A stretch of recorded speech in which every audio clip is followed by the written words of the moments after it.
Bom, pessoal, boa tarde. Vamos iniciar nosso trabalho, nossa apresentação da matéria de fruticultura, juntamente com o professor Francisco Francelino, né? A minha parceira de apresentação, a Mina Patrini. E a gente vai apresentar a praga dos citros, né, e do abacaxi, falando exclusivamente dessas duas pragas aqui que acometem, né, as nossas lavouras e nossa produtividade dentro do nosso país e também do mundo. Aí, bom, então um pouquinho da introdução, a gente vai falar um pouco exclusivamente sobre essas duas pragas, né? Esses insetos pragas. Bom, o que a gente pode chamar sobre inseto praga? Né? Inseto praga é tudo aquilo que causa dano econômico ou um dano à produtividade, né? Então, para a gente falar um pouco sobre a praga, a gente tem que se limitar também à sua importância, certo? Então, a gente vai falar do início sobre a bolsa das frutas, conhecida, né, pelo nome científico como Anastrepha platypus. Essa praga é de extrema importância, não só para o nosso cenário nacional, mas também para o cenário mundial. Ela está presente em diversas culturas, mas também ela tem uma grande importância tanto na citricultura quanto na questão das frutíferas também. E claro, atacando também outras culturas também. E também um pouco menos importante também, temos a lagarta das cores, né, que é a Monoides aglotina, do abacaxi. Ela é uma praga, podemos dizer assim, secundária, ela não tem tanta importância aqui no nosso país. Ela é mais popularmente conhecida assim na região nordeste, mas é pouco estudada e não tem tanta importância. Então, dessa forma, a gente vai tentar falar um pouco para que o entendimento seja claro e isso sim. Então, falando um pouco sobre a moça das frutas, né? Eu trouxe aqui um estudo de uma revista aqui, da Fundecitrus, né? Que ela fala que a moça das frutas ela fica entre as principais responsáveis por a queda dos frutos na safra 21/22. Esse estudo aí ele já tem uns 2, 3 anos atrás, mas ele mostra um pouco dessa importância, né? Estudos atuais mostram que esse número aqui, esse 5,63, está muito maior. E ele diz que lá no cinturão citrícola, né, onde fica situado a nossa produção da citricultura, principalmente da laranja, demonstra que a moça das frutas, dentre as pragas e doenças, foram as principais responsáveis pela queda dos frutos nessa safra, né, com 5,63% dos frutos caídos. Então, dessa forma, esses sintomas dos ataques podem comprometer a capacidade fotossintética das árvores, se não tiver um monitoramento, uma amostragem, ou mesmo uma retirada total ou parcial dessa praga. E, claro, ela pode afetar todas as estruturas da planta e, inclusive, disseminar doenças agressivas. Essas doenças também, ela pode ser uma doença importante que já destruiu grandes áreas aqui no país, como o Grêmio, né, que é aquela chamada de guanilopim. E, claro, também disseminando também outras doenças também, principalmente os vírus. Agora eu vou falar um pouquinho sobre a mosca sul-americana, a Anastrepha platypus, e a mosca do Mediterrâneo, né, a Ceratitis capitale. Sendo que a mosca sul-americana, ela é nativa das Américas, né, diferente da mosca do Mediterrâneo, que ela é uma espécie mais exótica. Elas atacam frutos em momentos diferentes e elas têm tamanho diferente, como a gente pode observar ali na imagem.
que os frutos praticamente todos vão desenvolvidos ou então estão severamente machucados, né? Dessa forma eles não são comercializados ou eles são levados então para outro tipo de indústria. Bom, um pouco aqui sobre o desenvolvimento da espécie, né? Que, como já foi mencionado anteriormente, essa mosca é caracterizada pelo difícil controle, devido a ela ser uma praga prolífica, né? Nesse entendimento aí, ela pode atacar diversas culturas, diversas plantas diferentes. E uma coisa importante aqui, que no sul do Brasil, né? Na estação fria, a mosca das frutas consegue completar seu pleno desenvolvimento. Isso demonstra um pouco da sua importância e dessa dificuldade em fazer o controle. Então, como a Mina falou sobre o seu ciclo de vida, ela vai opositar. Nesses 2 a 4 dias vai ocorrer a eclosão dos ovos. Esses ovos eles vão estar inseridos na polpa da fruta, né? Depois vai ocorrer o desenvolvimento larval na fruta. Esse desenvolvimento larval já vai acometer o dano ao fruto. Ele vai ocasionar uma certa necrose no fruto, né? Um apodrecimento. Dessa forma, esse apodrecimento vai fazer com que esses frutos caiam, volta mediana, no caso. Aí esses frutos vão ficar mais ou menos parecidos com esses aqui, eles vão cair, certo? Voltando. Então, dessa forma, esses frutos eles vão desencadear, se eles não forem retirados da área ou da própria lavoura, eles podem ser disseminantes, né, para outros frutos, certo? Então, dessa forma, eles vão entrar em pré-pupa, vão passar pelos estágios que a Camila comentou, vão entrar no estágio de pupa, nessa fase que é muito importante ter um controle, principalmente biológico. Então, dessa forma, entre 7 a 11 dias, o macho já vai, né, a mosca já vai estar em fase adulta, no caso, em sua emergência, logo depois da sua maturação sexual, e desse formato, né, desse instante dela, entre 8 e 14 dias, ela vai fazer o acasalamento, e dessa forma vai começar o ciclo. Então, é importante evidenciar isso aqui, né, o desenvolvimento da espécie, para fazer todos os procedimentos em cada estágio da praga. Bom, outro fator importante aqui, com certeza, é o monitoramento. Esse monitoramento ele tem que ser realizado semanalmente e também é decidido o nível de controle, né, para essa praga e essas armadilhas. Elas são definidas em duas armadilhas, que são chamadas a McPhail e a Jackson. Nesse caso, a McPhail é específica para a Anastrepha e essa Jackson é específica para outra espécie, que é a Ceratitis, né? Então, dessa forma aqui é definido esse método aqui com o nome de MAD, né? Esse MAD, ele significa o quê? Que o M é o número de moscas, né, na área, o A quantidade de armadilhas e o D os dias, né, realizados para fazer o controle e o monitoramento. Então, dessa forma, a McPhail, que é a primeira aqui, como está descrito na parte de cima, ela vai estar destinada aqui nesse meio aqui vai estar o líquido, né? Vai ter a proteína hidrolisada e aqui dentro, que vou falar mais para frente, vai estar a presença do inseticida aqui, diluído juntamente com a proteína hidrolisada, certo? Então vocês podem perceber aqui que aqui está o desenho da McPhail e logo aqui abaixo está aqui a Jackson, né? Então dessa forma, então, a captura é igual ou superior a 2 insetos. Então elas vão estar destinadas dentro de toda a lavoura, né? Definidas em hectares. E vocês podem perceber a diferença, né? Tanto da McPhail para a Jackson, certo? E aqui está uma forma de como elas são distribuídas dentro de uma lavoura. Elas vão estar assim, instaladas, né? Elas vão estar em área sombreada, elas não podem ter tanta assim, insolação, né? E elas vão estar aqui, em extremidade central ou então nas periferias. Dessa forma eles estão ocasionando em toda a lavoura, certo? Para que o controle seja eficaz. Porque dessa forma aqui, como a gente já viu em outras matérias, né? Tem que ser dessa forma porque ajuda a manter o nível de população e também não acarrete muito assim a mão de obra. A amostragem dos frutos. Essa amostragem do fruto ela é uma medida complementar em relação ao monitoramento com armadilhas, né? Ela permite principalmente detectar a presença de larvas de mosca de frutas, em frutos e avaliar o grau de infestação. Aí nessa imagem ali a gente pode observar o pomar infestado de moscas, né? Aí na imagem B você vai pegar uma caixa, vai colocar terra nela, vai colocar areia nela e vai colocar os frutos sobre ela. E aí você vai identificar ela, né? Para ver aonde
consequências da praga, né? Ela tem que, além de competir, ela tem que passar do limite, ou seja, ela fica mais presente do que a própria praga, porque assim não dissemine outros focos da praga, né?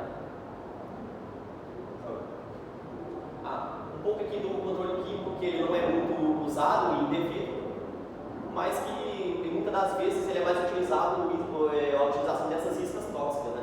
Aqui tem uma imagem aqui que mostra muito bem. Essas iscas elas são preparadas com esse atrativo alimentar, que é essa proteína hidrolisada. Essa proteína hidrolisada ele é um líquido que ele é quebrado, né, via hidrólise.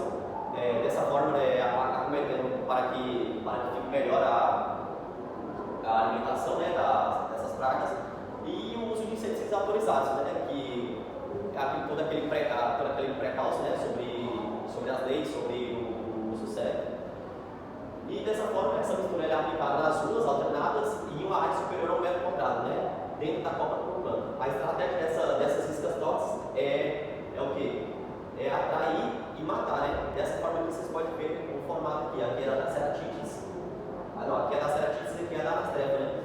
Então, dessa forma, essas iscas tóxicas, elas podem ajudar, né? Ajudar ao controle, mas principalmente o mais necessário seria o biológico, mas como a Nina falou, como não tem o conhecimento, às vezes eles optam mais pelo controle químico. E aqui o controle cultural, que é o que faz a diferença, né, na monocultura, porque entendemos que a silvicultura, principalmente, é uma monocultura, e o recomendado é que remova e faça a destruição desses frutos danificados, tanto os caídos na árvore, os que já caíram, deixando dos talhões. Essa colheita ela pode ser também antecipada quando possível, se ela está com medida complementar, para fazer com que o ataque das moscas ele não seja tão assim invasivo, e dessa forma reduzir o período de exposição dos frutos ao ataque de mosca das frutas. Dessa forma também é o que eu falei um pouco anteriormente, que esses frutos eles não podem estar acometidos a cirurgião para que o foco da praga igualmente. E aqui um fato importante, né, que os danos causados pela mosca das frutas eles não limitam apenas a perda direta da produção, né. Como vocês podem ver aqui que a presença desses insetos eles também podem levar a restrições quarentenais, que entendemos que é um fator importante dentro de um país, principalmente o nosso aqui, que é o maior produtor e exportador de laranja, né, aqui do mundo. E também o foco desse principal aqui, a mostra das frutas diminuindo a lavoura e dessa forma também causando prejuízo, ela pode significar danos ao setor e claro ao PIB do país, né? E aqui chegamos enfim à lagarta das flores, né? A monoxarotina. Bom, como eu falei lá no início, ela é uma praga secundária, então dessa forma a gente não tem muitos dados, a gente não encontrou muita coisa sobre essa praga aqui. Foi muito específico mesmo as pesquisas, mas deve atender, né? Então era considerada uma praga secundária e geralmente em alguns momentos quando não se faz quando não se faz a detecção dos problemas, elas podem ser consideradas, pode fazer, né, uma perda econômica dentro de uma lavoura. Bom, um pouco da sua descrição aqui, elas são dessa forma, né, elas são mariposas, certo? Um envergadura de 20 milímetros. As suas asas anteriores aqui, elas são marrons escuras, como está aqui na foto ilustrativa, e elas podem ser também de marrom clara e também da borda anterior. Então, as asas posteriores, elas são brancas aqui na parte de cima, e aqui as são lagartas, que são basicamente de cor preta. O seu ciclo de vida aí, que primeiramente eles são depositados nas folhas das plantas hospedeiras, que é basicamente o normal. A sua fase de lagarta vai ser a sua presença de maior dano dentro da cultura do abacaxi, e ela se alimenta por de 2 a 3 semanas antes de pupar. Então a lagarta vai passar por várias mudas enquanto ela se desenvolve até chegar na fase adulta, na fase de repouso. E dessa forma, a pupa elas são formadas nas folhas ou no solo com a duração de 1 a 2 semanas. Isso é o adulto, que vai ser uma mariposa, né, tem exploração castanhada, que faz a cultura de nova geração de ovos. A biologia e artes. As lagartas, ao eclodir, atacam as folhas, raspando e consumindo o tecido foliar, recortam as folhas pelos bordos, deixando-as com líquido irregular e causando lesões irregulares e secamento das folhas. Então é a regra geral para todas as culturas, né? Se tem danificação da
pessoal, concluindo a nossa apresentação, demonstra que a presença, né, a importância da roça das frutas, a anastrébios protéricos, a lagarta das folhas, a mola da glotina, que são ameaças significativas para a silvicultura e também para a cultura do abacaxi, respectivamente.